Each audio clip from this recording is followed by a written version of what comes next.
आज भी दुनिया ये मानती है कि सबसे ज्यादा अगर है तो लोकतंत्र का आधार भारत में है, और इसके लिए कोई बाहर से विदेश से देखने की आवश्यकता नहीं है।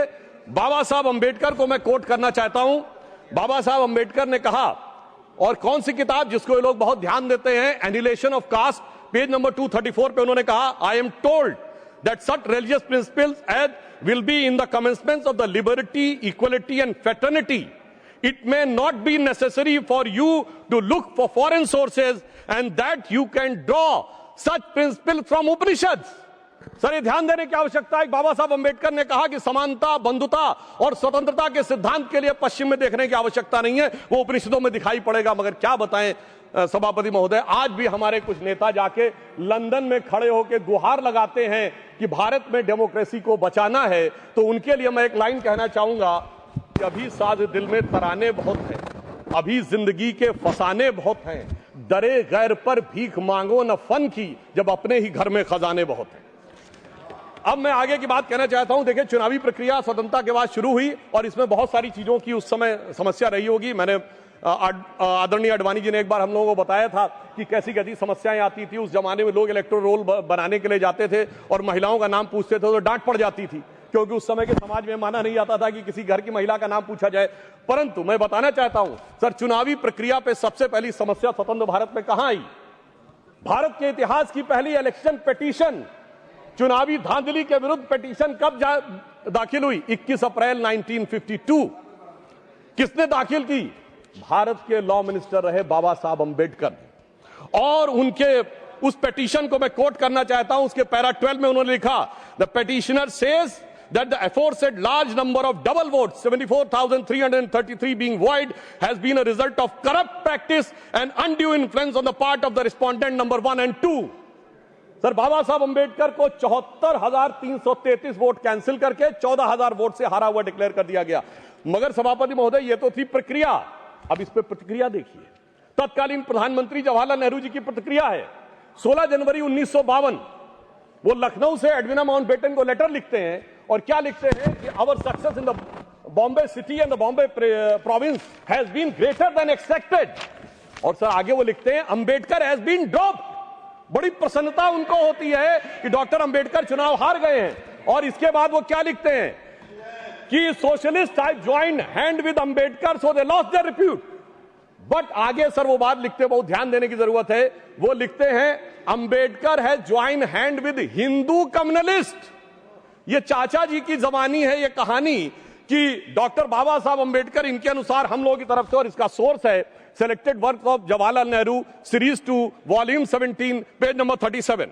इसके बाद आगे बढ़ते हैं। सब लोगों को पता है कि जब इंदिरा जी का शासनकाल आया तो उस समय एक अलग प्रकार की समस्या उत्पन्न हुई। भारत के इतिहास में पहला उदाहरण जब किसी प्रधानमंत्री का चुनाव अनियमितता के कारण अवैध घोषित किया गया। उसके बाद हम आगे बढ़ते हैं और जब तक कांग्रेस सत्ता में रही, निर्बाध सत्ता में, तब तक चुनाव सुधार पे कोई विचार नहीं हुआ। चुनाव सुधार पे विचार शुरू होता है 1977 में, जब इलेक्शन कमीशन द्वारा ECIL को इलेक्ट्रॉनिक वोटिंग की संभावनाएं खोजने के लिए कहा जाता है। और फिर इंदिरा जी के समय में 1982 में आर्टिकल 324 में चुनाव आयोग को 50 पोलिंग बूथ के ऊपर इलेक्ट्रॉनिक वोटिंग के बारे में प्रयोग करने के लिए कहा जाता है।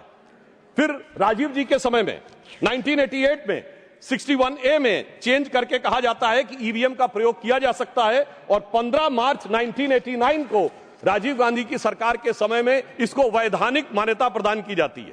मगर अब क्या बताएं सभापति महोदय, कांग्रेसियों के अनुसार कंप्यूटर क्रांति के जनक राजीव गांधी जी के परिवार के लोग अब कंप्यूटर एरा से क्वांटम एरा में आते आते पर्ची से चुनाव कराने के लिए जोर डालने लगे।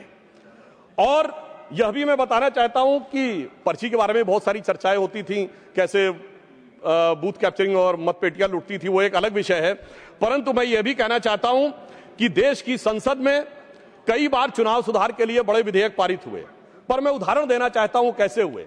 एक बार इंदिरा जी का चुनाव गलत सिद्ध हुआ तो सर रेट्रोस्पेक्टिवली चुनाव का सुधार कर दिया गया ताकि किसी भी अदालत का उस पर कोई प्रभाव न पड़े। फिर मैं याद दिलाना चाहता हूं सर, राजीव गांधी जी जब प्रधानमंत्री थे 1989 को उनका चुनाव हुआ अमेठी में, सर गोलियां चली, 21 लोगों पे FIR हुई। और उनके विरुद्ध कौन लड़ रहे थे? राजमोहन गांधी, महात्मा गांधी के पौत्र। और डॉक्टर संजय सिंह जो पूर्व केंद्रीय मंत्री थे, उनको इतनी गंभीर गोली लगी कि प्राणों का संकट उत्पन्न हो गया। और आरोप यह था कि प्रधानमंत्री जी के पक्ष में, और यह पुलिस की गोली नहीं थी, क्रॉस फायरिंग हो रही थी, जिसके बारे में उस समय कई अंतर्राष्ट्रीय मीडिया ने 26 नवंबर को लिखा कि भारत के 42 वर्ष के इतिहास में संभवतः यह सबसे हिंसक चुनावों में से एक। अब इसके बाद अब आइए साहब, इसके बाद हम आगे बढ़ते हैं तो वर्तमान यूपीए सरकार का दौर आता है। और उस समय बहुत से लोगों को यह तथ्य ध्यान नहीं होगा, वैसे तो नेहरू परिवार और बच्चन परिवार के बीच में बहुत मधुर संबंध थे, पर कभी कभी ज्यादा मिठास होने से डायबिटीज हो जाती है। तो वो दौर था 2006 में जया बच्चन जी की सदस्यता चली गई ऑफिस ऑफ प्रॉफिट के मुद्दे पे, क्योंकि उत्तर प्रदेश सरकार का एक पद था। अब सर यही आरोप लग गया और सोनिया गांधी जी जो उस समय नेशनल एडवाइजरी काउंसिल की चेयरमैन थी, उन पर भी ऑफिस ऑफ प्रॉफिट का विषय लग गया और इस कारण से उनकी सदस्यता भी चली गई। मगर सभापति महोदय जो आज संविधान की दुहाई देने की बात करते हैं, सोनिया जी जब तक चुनाव दोबारा गईं, लड़के आईं, तब तक चुनाव में संशोधन करके ऑफिस ऑफ प्रॉफिट का नियम ही बदल दिया गया ताकि पीएम ने सुपर पीएम की पदवी को सुरक्षित कर दिया। अब मैं यह भी बताना चाहता हूं सर, उसके बाद वास्तविक अर्थों में चुनाव सुधार की शुरुआत तब हुई जब भारतीय जनता पार्टी शक्तिशाली हुई, 1990 का दशक, और ये देश की यूनिपोलर पॉलिटिक्स बाइपोलर हुई। वोटर आईडी कार्ड 1993 में आया, केंद्रीय सुरक्षा बलों की तैनाती 1996 में प्रारंभ हुई।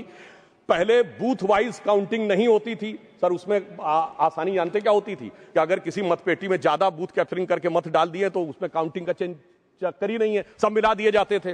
वो शुरू हुई। अटल जी की सरकार के समय में सीसीटीवी का प्रयोग शुरू हुआ, पहले प्रायोगिक तौर के ऊपर, और 2005 से सीसीटीवी की परमानेंट सीसीटीवी यूज होने लगा। अब इसे महज संयोगी माने कि 2005 के बाद से कभी राजद और कांग्रेस को बिहार में बहुमत का अधिकार नहीं मिला। जब मोदी जी की सरकार आई तो हमने क्या किया कि जो पॉलिटिकल पार्टीज को कैश डोनेशन मिलता था उसे 20,000 से घटाकर 2,000 किया और सिलेक्टेड उनके ऊपर वीवीपैट की व्यवस्था सुनिश्चित कराई। और मैं ये भी याद दिलाना चाहता हूं, एक पार्टी जो अपने आप को बहुत ईमानदार कहते थे, वो 20,000 की चाय पिलाते थे। अब मुझे लगता है सदन और देश को समझना चाहिए 20,000 की चाय क्यों पिलाते थे, क्योंकि 20,000 तक कैश लेने पर आपको सोर्स नहीं देना पड़ता था। पर मोदी जी ने आकर उन्हें, चाय पिलाने वाले ने आकर उसे 2,000 कर दिया है, तो अब उनकी चाय बड़ी महंगी हो गई है, भले ही 20,000 से 2,000 पे आ गए। और इसलिए वो दौर था जिस जमाने में इलेक्टोरल बॉन्ड नहीं थे। आज इलेक्ट्रॉन बॉन्ड के लिए कहे जो भी कहें, आज न्यायालय ने चाहा तो पता तो लग गया। क्या 2014 से पहले जहाज नहीं उड़ते थे, खर्चे नहीं होते थे? आज न्यायालय चाहे भी तो उसको पता नहीं लगा सकता। कम से कम यह पारदर्शी व्यवस्था हमारी सरकार ने आके की। और इन लोगों की सरकार कब रहती थी सभापति महोदय, जिस जमाने में, और मैं ये भी कहना चाहूंगा, इनकी सरकार कब रहती थी और हमारी सरकार कब है? सर, जब से वोटर आईडी कार्ड आ गए कांग्रेसी सरकार आना बंद, सीसीटीवी आ गए कांग्रेसी सरकार आना बंद, जब से स्वतंत्र जुडिशरी हो गई कांग्रेस सरकार आना बंद, स्वतंत्र मीडिया आ गई कांग्रेस को स्पष्ट बहुमत मिलना बंद, और तो और सर जब से साक्षरता दर 50% हो गई बहुमत मिलना बंद। इनको कब बहुमत मिलता था? जिस जमाने में मतपेटियां लूटी जाती थी, बूथ कैप्चरिंग होती थी, गोलियां चलती थी, कट्टे बम चलते थे, और अनेक लोग गुजरात के चुनाव, बिहार के चुनावों में 80 लोग तक घायल होते थे। इन्हें लग रहा है शायद वही जमाना वापस आ जाए। तो मैं उनके लिए पूरी संवेदना से कहना चाहूंगा कि जो पुराना गीत था, गुजरा हुआ जमाना आता नहीं दोबारा, हाफिज सईद तुम्हारा।